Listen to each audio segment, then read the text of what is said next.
Our very first success was actually going back to Game of Thrones. It was a dragon ring. It was like a dragon tooth ring. We sourced it for $1, sold it for like 20, 25, and we scaled that successfully. After that, it was a series of successful dropshipping stores, from thermal hairbrush to DIY puzzles to like everything under the sun, man. We've sold it. First launched Canvas Freaks.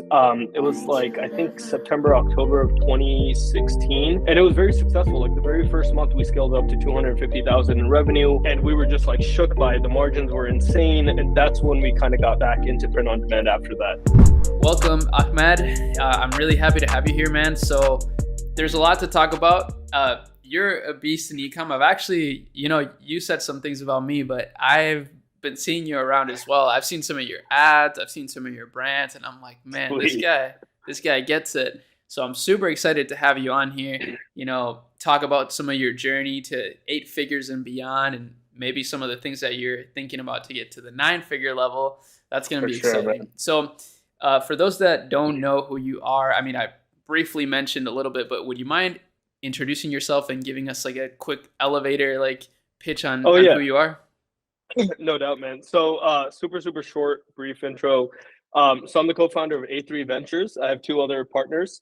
We got into e-commerce in like 2015 in a very roundabout way, and we've been, just scaling ever since. Definitely a slow start, but since then, I think we've launched well over 30 websites, man. A lot of failures along the way. A few notable successes, such as canvasfreaks.com, pokepetshop.com, and animifyme.com. We do a lot of personalized gifting, print on demand. That's our area of expertise. That's actually where we started in 2015 and kind of where we still are, man. But what's cool is that we accidentally started a manufacturing facility, and that's become a large component of our business, being a print on demand manufacturer. And I'm really glad we did, because our reliance on e-commerce isn't as heavy as it is for other players. So that's who I am, and that's what we're up to, man. Wow, there's so much to unpack from that. So I'm really excited. Back in 2015, that's a long time ago, almost a decade now. So that's you're literally putting in your 10,000 hours. Let me ask you this though: when you began, you said it was print on demand. Were you doing like Printful? Was Printful even a thing back then? It was so manual at that time. So what we had was Teespring. I'm not sure if you've ever messed with the platform, but one of my co-founders, Atik, he was like my mentor at the time. And so he actually made like $35,000 selling Game of Thrones t-shirts. And that changed his life, right? So right after that, he was like, okay, there's something here. I need help. And so he had me come on, as well as my best friend. So we would just design t-shirts on Teespring. And of course, like Teespring had their own volume at that time. Like they had their own visitors and things like that. And you were hoping that someone would find your product and it would kind of go viral. At that same exact time that we got on, Facebook marketing became relatively popular. So we started running ads directly to the t-shirt designs that we were making. Teespring would do all the fulfillment, but we would not capture all the revenue. We'd only make whatever the difference was. And that was like 10, 15 bucks. But we were getting conversions for like $3 a pop. So it was kind of nice. Wow. Back then, man, must be nice back then to get $3 conversions on meta ads. But that's super impressive.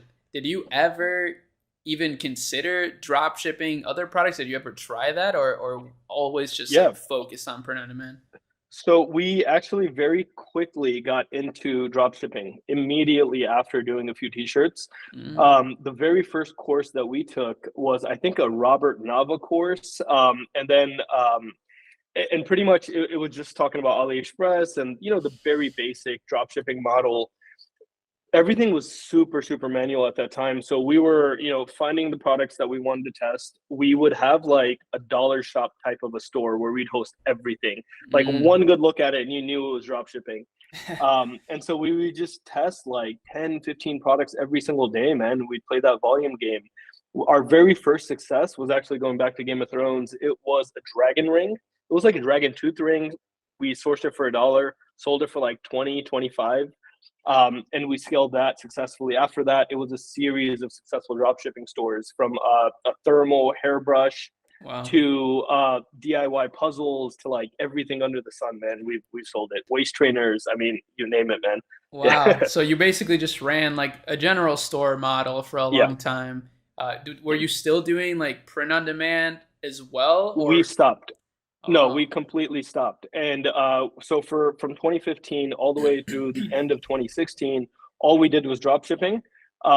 And it was at the end of 2016 that we actually drop shipped a canvas print, which we didn't realize we could do via print on demand, right? So we had a supplier in China, and they had pre-made designs that they were like sending out for us. Just like that was when we first launched Canvas Freaks. It was like I think September, October of 2016, and it was very successful. Like the very first month, we scaled up to 250,000 in revenue, wow. um, and we were just like shook by it. The margins were insane, and that's when we kind of got back into print on demand after that. Oh, It was a full circle, yeah, starting with POD, drop shipping, and then back to POD. wow.